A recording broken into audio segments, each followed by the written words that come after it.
دعاء يوم الأحد. بسم الله الرحمن الرحيم. بسم الله الذي لا أرجو إلا فضله، ولا أخشى إلا عدله، ولا أعتمد إلا قوله، ولا أتمسك إلا بحبله.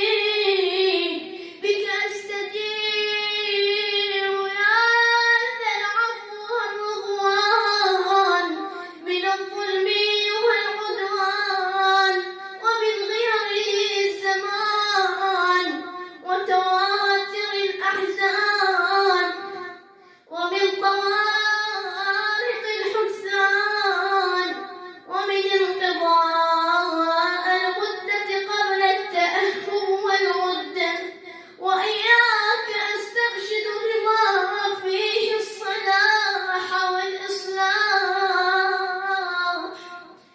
والإصلاح، وبك أستعين فيما يقترن به النجاح والإنجاح.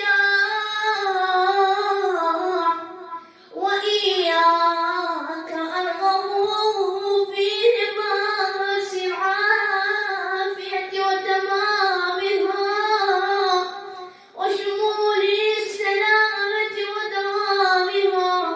أعوذ بك يا ربي من همزات الشياطين، واحترز بسلطانك من جور السلاطين.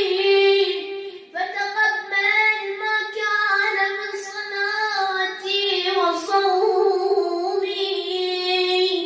واجعل غني وما بعده أفضل من ساعتي ويومي، وأعزني في عشيرتي وقومي، وحفظني في يقظتي ونومي.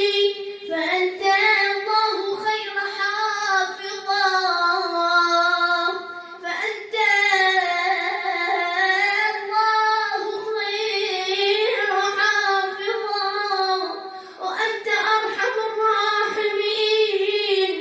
اللهم إني أبرأ إليك في يوم هذا وفيما بعده من الآحاد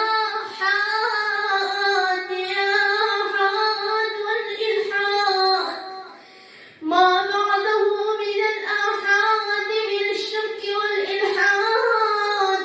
وأخلص لك دعائي تعرضا للإجابة، وأقيم على طاعتك رجاء للإثابة.